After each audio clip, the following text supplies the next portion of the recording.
Hello hello hello मेरे प्यारे बच्चों, चलिए स्टार्ट करते हैं हम आज की क्लास।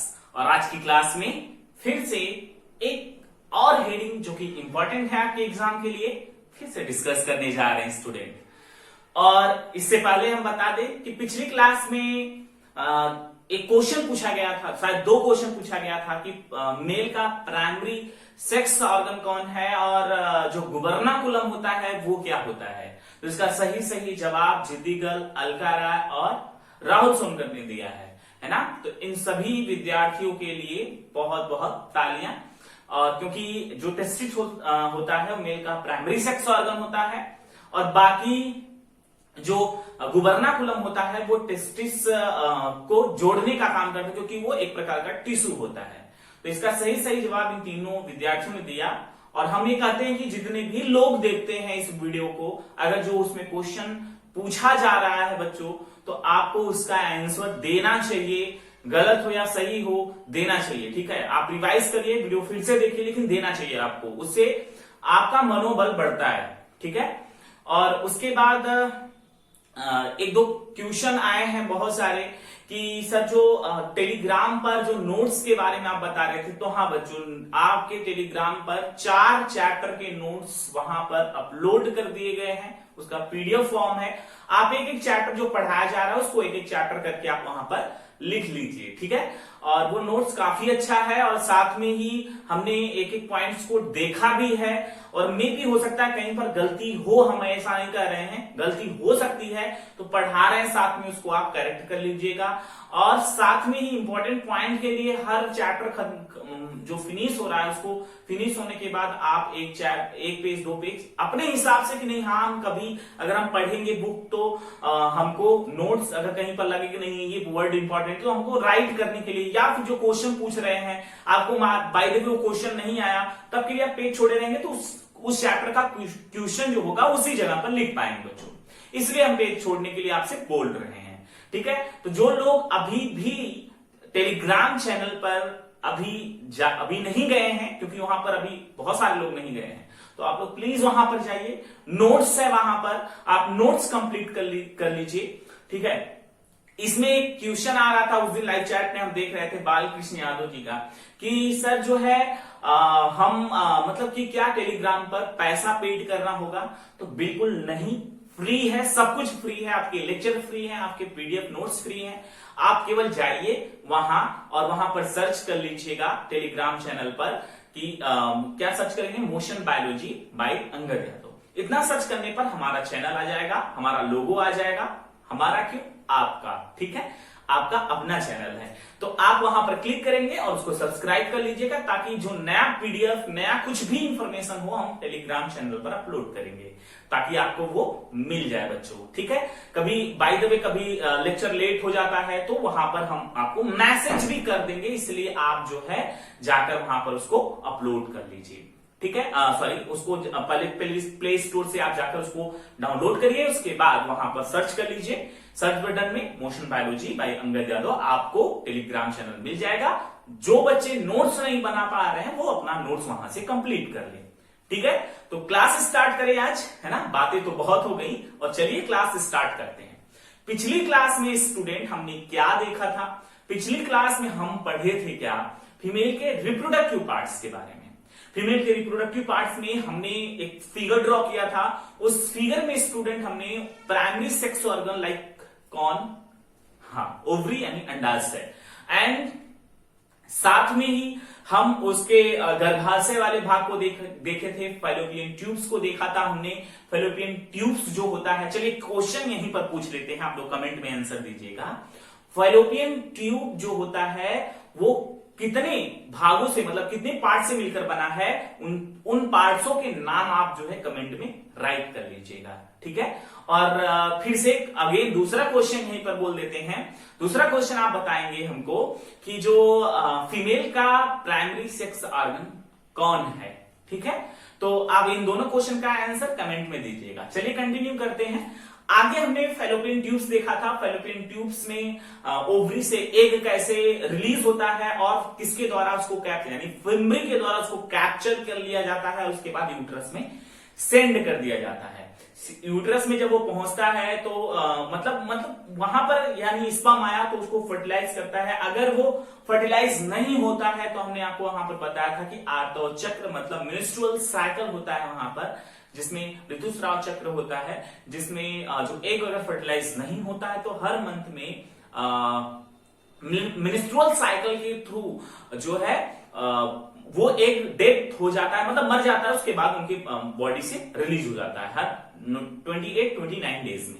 ठीक है, तो साथ में हमने ये भी देखा था कि जो यूट्रस होता है यानी गर्भाशय होता है उसको हम बच्चादानी यानी वुम्स कहते हैं, बिकॉज वहां पर बेबी सरवाइव करता है। और साथ में उसके आकार के बारे में हम बताए थे आपको कि जो गर्भाशय होता है उसका आकार कैसा होता है। आप इसका आंसर हमको फिर से यानी ये 3 क्वेश्चन के जवाब आप कमेंट में जरूर दीजिएगा, यानी कि जो गर्भाशय होता है उसका आकार कैसा होता है ना। बहुत ही सिंपल है, पढ़ाएं आप पहली दूसरी लाइन में 3 बार समझाएं उसको, आप जरूर उसको जाकर देखिए और आंसर दीजिए हमको। ठीक, और उसके बाद हमने देखा था कि गर्भाशय की जो दीवार होती है वो कितने स्तर की बनी, 3 स्तर की, पेरीमेट्रियम, मायोमेट्रियम और एंडोमेट्रियम। ठीक है, एंडोमेट्रियम की वाल ही उसमें ब्लड वेसल्स होते हैं, यही कट कट कर बाहर रिलीज होती है। तो ये पूरी क्लास हम पिछली क्लास में ही देखे थे। बोलिए सबको याद है कि नहीं है ना? याद होना चाहिए और रिवाइज करिए, क्योंकि आपको आगे जो क्वेश्चन की सीरीज चल रही है उसमें आपको मजा आने वाला है। तो चलिए आज की क्लास स्टार्ट करते हैं स्टूडेंट। आज की क्लास में यहाँ पर एक फिगर ड्रॉ किया गया है और साथ में ही एक कुछ राइट किया गया है। तो बिल्कुल आप लोग हेडिंग पहले जो डालेंगे वो क्या होगा, हमारा बाह्य जननांग। ठीक है, बाह्य जननांग जो होता है एक्सटर्नल जेनेटाइलिया, यानी कि फीमेल में एक्सटर्नल जेनेटाइलिया क्या क्या होता है, तो उसके कुछ पार्ट्स के नाम यहाँ पर हम लिखे हैं बच्चों। जो सबसे बाहर की तरफ होता है उसको हम जघन सैल यानी मॉन्स प्यूइस कहते हैं। और उसके बाद दूसरे नंबर पे बृहद भगोष्ठ, जिसको इंग्लिश में लेबिया मेजोरा। उसके बाद तीसरे नंबर पे है लघु भगोष्ठ, यानी लघु है, एक बृहद होता है एक लघु होता है। लघु भगोष्ठ यानी लेबिया मेजोरा, बृहद भगोष्ठ मतलब लेबिया मेजोरा, लघु भगोष्ठ मतलब लेबिया माइनोरा। और यौनिक छद मतलब हाइमेन, एक झिल्ली होती है, संरचना होती है। और उसके बाद लास्ट में होता है भल्क सेक यानी क्लाइटोरिस। यानी कि ये 4-5 पार्ट जो आपको हम बताएं स्टूडेंट, ये 4-5 जो पार्ट होते हैं ये फीमेल एक्सटर्नल जेनेटाइलिया पार्ट्स में आते हैं। बड़े ध्यान से फोकस करिएगा, हम जो बताए हैं ये जो 4-5 पार्ट्स हम आपसे डिस्कस कर रहे हैं, ये 5 पार्ट्स जो होते हैं ये एक्सटर्नल जेनेटाइलिया पार्ट्स में आते हैं, बाह्य जननांग में आते हैं, के अंतर्गत आते हैं। ठीक है, तो लेबिया जैसे ये जघन सैल है तो बाहरी क्षेत्र के बारे में बात कर रहा है आप। बृहद भगोष्ठ मतलब कि जो लेबिया मेजोरा है ये फ्लैप जैसी संरचना होती है। उसके बाद उसके जस्ट नीचे जो होता है लेबिया माइनोरा होता है, उसके नीचे भी फ्लैप जैसी संरचना लेकिन थोड़ी सी पतली होती, छोटी होती है, इसलिए इसको लघु कहा गया, इसको बृहद, बृहद मतलब बड़ा वाला था। उसके बाद यौनिक छद मतलब जो वजाइना होता है उसके अंदर एक पतली झिल्ली नुमा संरचना होती है जिसको हाइमन के नाम से जानते हैं। और इसके ये इंपॉर्टेंट पॉइंट्स है, कई बार क्वेश्चन में पूछा गया है। तो हाइमेन जो होता है वो जो वजाइना वाला पार्ट अंदर की तरफ होता है वहां पर स्थित होता है। इन द केस जब कॉपुलेशन होता है तो ये जो हाइमेन होता है ये फट जाता है।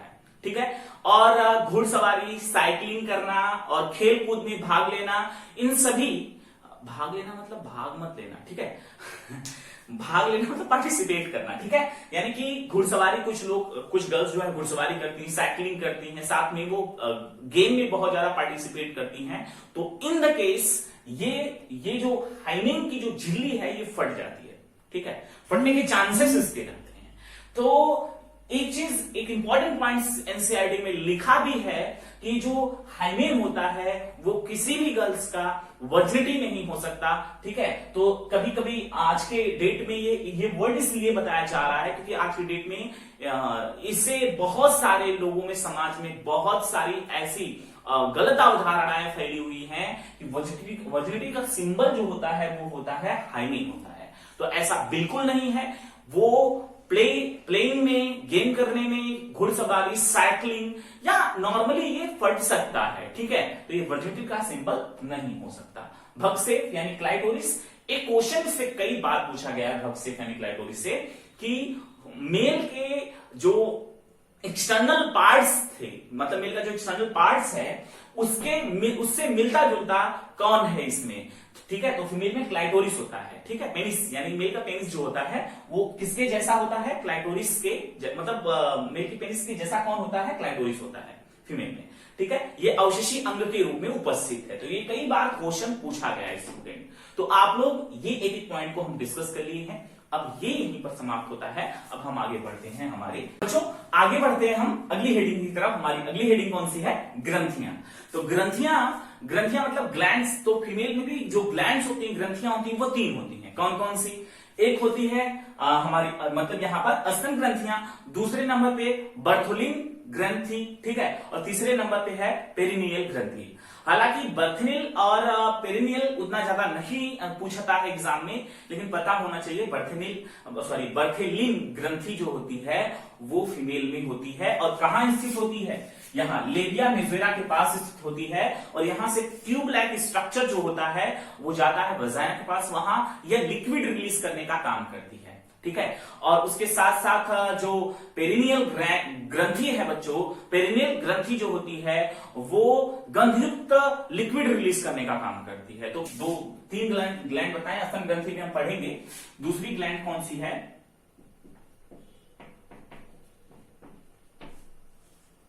बर्थोलिन ग्रंथि। और तीसरे पॉइंट पर कौन है, तीसरे पॉइंट पर है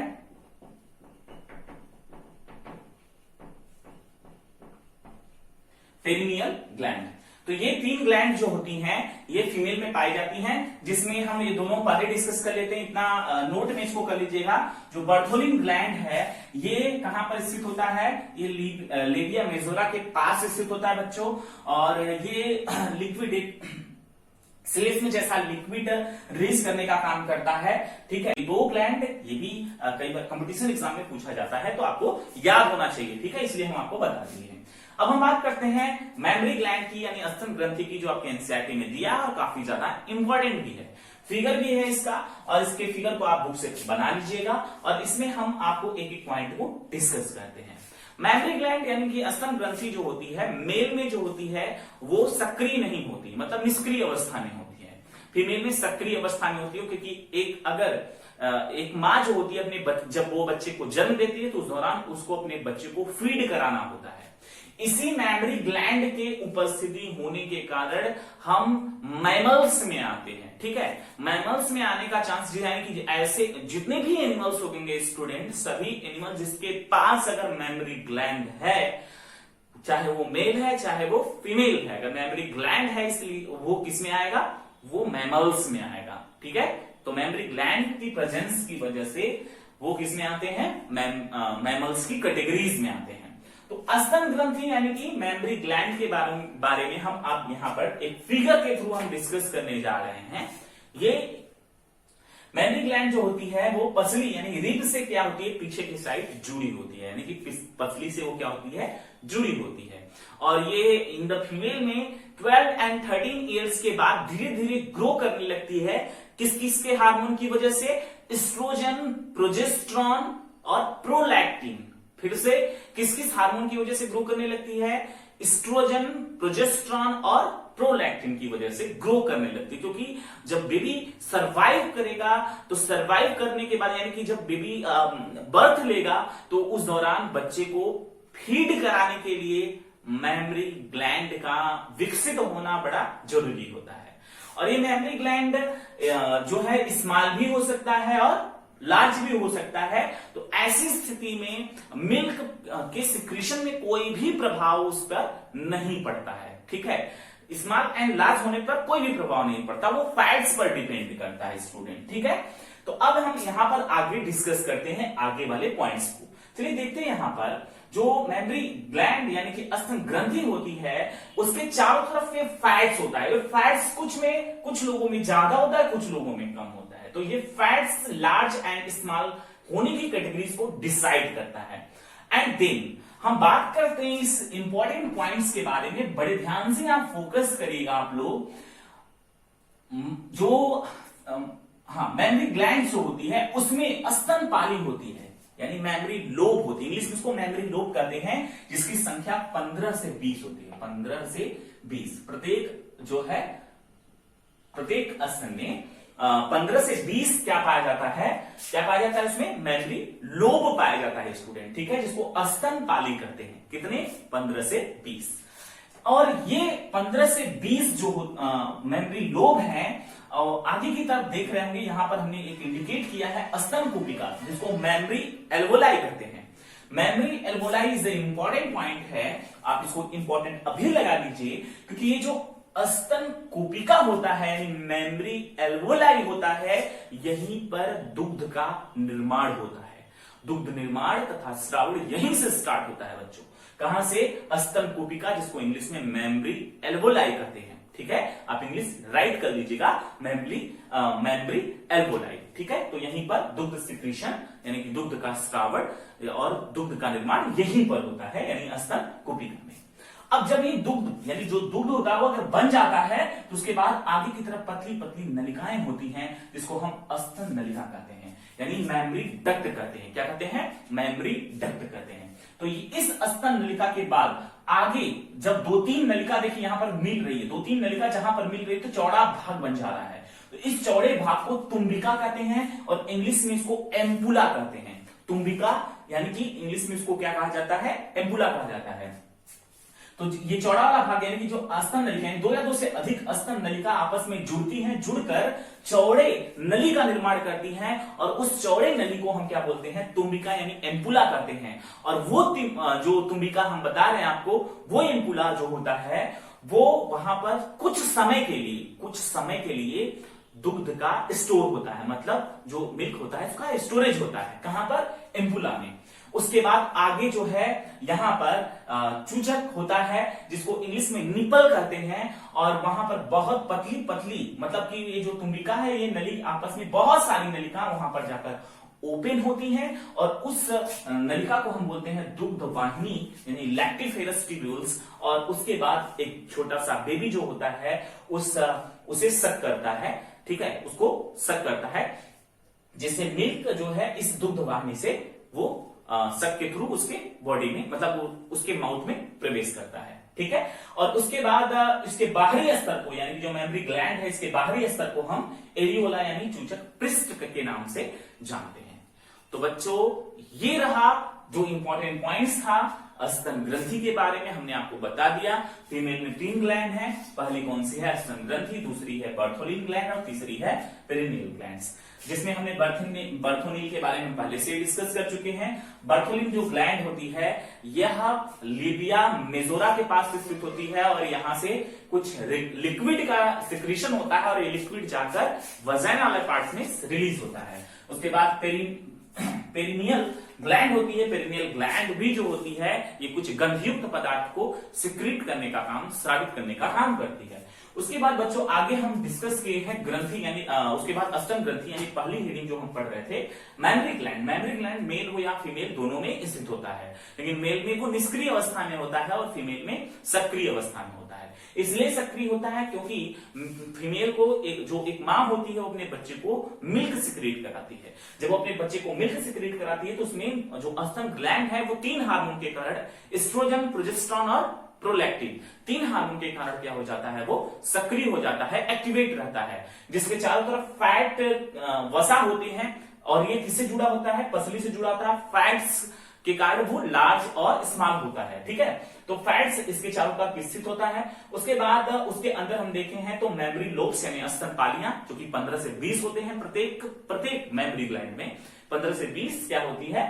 स्तनपालियां, यानी कि मेमोरी लोब पाया जाता है। और मेमोरी लोब के बाद आगे की तरफ उसमें बहुत सारी क्या पाई जाती है? स्तन कूपिका होती है। और ये मेमोरी जो एल्वोलाई है ना, स्तन कूपिका में ही दुग्ध का सिक्रीशन और स्रावण होता है, ठीक है, सॉरी, दुग्ध का निर्माण होता है और सिक्रीशन होता है। कहां पर होता है? स्तन कूपिका में, यानी मेमोरी एल्वोलाइन में, ठीक है। उसके बाद उस कुपिका से बाहर की तरफ पतली पतली नलिका होती है जिसको अस्तन नलिका कहते हैं। यह अस्तन नलिका आगे चलकर एक मोटी नलिका में खुलती है जिसको तुम्बिका कहते हैं, और तुम्बिका वाले स्थान पर ही यानी एम्पुला वाले स्थान पर ही दुग्ध कुछ समय तक स्टोर होता है, और फिर वो बहुत सारे नलिका आगे की तरफ यानी कि जो उसका निप्पल होता है वहां पर पहुंचते हैं, जिसको हम उस पतली पतली नलिका को हम क्या बोलते हैं, लैक्टिफेरस डक्ट के नाम से जानते हैं। और यह लैक्टिफेरस डक्ट और ये जो निपल्स होता है, और यहां से जो बेबी होता है वो मिल्क को सक करता है, ठीक है। और उसके बाद जो बाहर की तरफ का जो ये आवरण दिखाई दे रहा है इसको हम एरियोला यानी कि मतलब जो बाहर की तरफ अस्तर दिखाई देता है इसको हम एरियोला निषेचक पृष्ठ के नाम से जानते हैं। तो बच्चों आज की क्लास इतनी ही थी और बहुत ज्यादा इंफॉर्मेटिव थी, ठीक है। और इसमें बहुत कुछ जानने को भी मिला होगा आप लोगों को, बहुत इंपॉर्टेंट पॉइंट्स डिस्कस भी किए हैं हम बच्चों। तो आज की क्लास यहीं तक। Thank you so much, thanks for watching. और हाँ, एक चीज और, अगर आप नए हैं तो चैनल को सब्सक्राइब कर लीजिए। वीडियो पसंद आता है, पढ़ाना अच्छा मतलब कि आपको लगता है कि नहीं हाँ सही तरीके से बहुत कुछ हमें मिला है, तो जरूर लाइक किया करिए। उससे मुझको मोटिवेशन मिलता है कि इतने बच्चों ने हमारे वीडियो को लाइक किया है। तो लाइक करिए, साथ में शेयर भी करिए उन नीडी स्टूडेंट को जिनके पास अभी भी प्रॉब्लम है कि लॉकडाउन में पढ़ाई कैसे करें बच्चों। तो प्लीज आप ये काम कर दिया करिए, क्योंकि उससे आपका कुछ नहीं जाएगा बल्कि मुझको उससे मोटिवेशन मिलता है, जिससे हम आगे और भी वीडियो बनाने के लिए अग्रसर हो सकते हैं, यानी कि आपको पढ़ा सकते हैं। पूरा का पूरा सिलेबस क्लास 12 का वीडियो मिलेगा आपको, चिंता करने की आवश्यकता नहीं है। पूरे नोट्स मिलेंगे, एक एक चैप्टर के नोट्स आपको हम प्रोवाइड कराएंगे, जिससे आप अपने कोर्स को कंप्लीट कर सकें, ठीक है। तो थैंक यू सो मच फिर से, और थैंक्स फॉर वॉचिंग।